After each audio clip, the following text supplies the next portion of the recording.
so it's like 65 down Oh, at all there. times? At all times. And what were they looking for when they started digging? The men that found? So they found exposed limestone in a large sinkhole. So exposed limestone is a pretty big sign of a cavern being underneath of you. The whole Of a Shenandoah cavern Valley- being what? Of a cavern being underneath of you. Okay. So the whole Shenandoah Valley is known to have a lot of caverns. We have Endless, Skyline, Grand, Shenandoah. They're all older than we are, and the men saw how much money they were bringing into their town and decided they wanted to do the same. So when they seen exposed limestone, they said, hey, it's a pretty good chance something's underneath of us. They were bringing in money because they were giving tours? Yes. Oh. All right, I'm going to go ahead and get started here. So this is what we call our amphitheater, and I'll talk a little bit how our caverns formed here. Our caverns are predicted to be over several million years old. During that time, we had an inland sea dominate this entire area. The water from the sea mixed with the carbon dioxide in our soil and atmosphere created a mildly carbonic acid. This acid then came through here, ate away all the weaker stuff, leaving around the harder materials such as bedrock. Bedrock makes up our ceilings, our walls, and underneath some of our pathways where we walk. Now when the water comes down through the bedrock up above, it brings in minerals with it, which makes room for secondary growth down here. And this is what we call our formations. The formations in this room I'm going to talk about are called dripstone, and they take about 120 years pure cubic inch to grow. If you take a look over the wall over here, the ones coming from the ceiling down are called stalactites. A good way to remember this is they hang tightly to our ceiling. The ones coming from the ground up are called stalagmites. A good way to remember this one is they might reach a ceiling one day. Now when they come together, they usually meet somewhere in the middle, and this is what we call a column or a pillar. You all will be seeing 4 colors throughout our caverns today. The first and most popular one is this orangish rust color. This is iron oxide. If you see white, like this wall over here, that is pure calcite, and the blackish gray color is manganese oxide.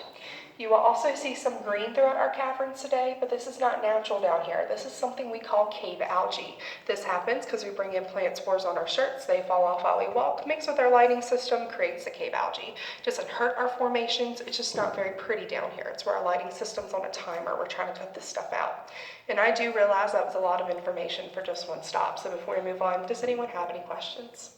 No? All right, our next stop will be at the local fish market.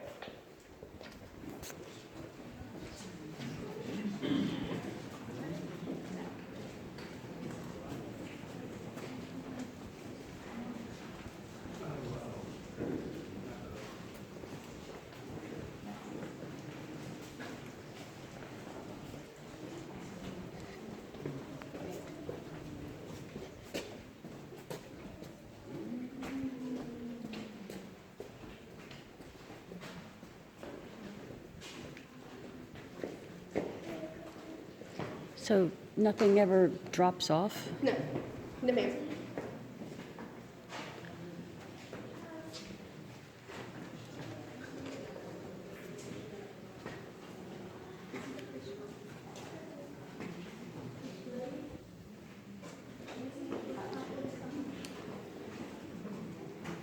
How long have you worked here?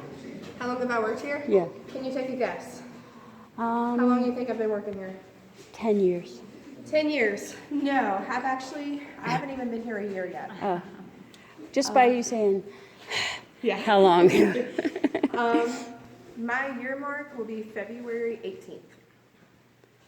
But you didn't seem old enough to be here 10 years. Yeah. But you just, Well, thank you. I appreciate it. yeah, no, it was just because of the, A lot of people ask me, how long have you been doing this? I was born and raised in this community. I've been down here several times even before I started working here. So, get my mic working. Man, this is a really quiet group. I'm not used to this. So, I'm trying to think. The group in front of me had 58. So you came at a good time. It's roughly only 30 of us. So, anyways, a lot of people always ask me, how busy do we get? In the summer, your average tour size on a weekday is going to be around 50 to 60. On a weekend, it's around 70 to 80. Depends on what time you get here. So we get pretty busy. The longest line I've ever seen was go down to the garden maze, wrapped around that, and went up into our employee parking lot. It was a 4-hour wait to get in. It was this past 4th of July. So we do get pretty busy. Anyways, this is what we call our local fish market. The reason why we call it that, if you take a look on the bottom part of this wall, watch your eyes below, it looks like we have caught, cut, cleaned, and hung up fish to dry. Take a look very closely. They are not dry at all. They are wet. This means water is reaching them and they are currently growing. If you take a look on the ceiling right up here at all these dry and chalky formations, this is what we call dormant, means water is not reaching them, so they're not currently growing, but if water reaches them again someday, they might start. Now our next stop will be at Dream Lake. This is one of our most popular places here. It's also our largest body of water, measuring 2,500 square feet, and at its deepest point, only 18 to 20 inches. The really cool thing about Dream Lake is the water is perfectly still, so it gives a perfect mirror reflection to our ceiling. If anyone has a camera or cell phone with you today, I do recommend getting out for this stop. It is very pretty. Take some pictures and take your time. I will meet everyone up there.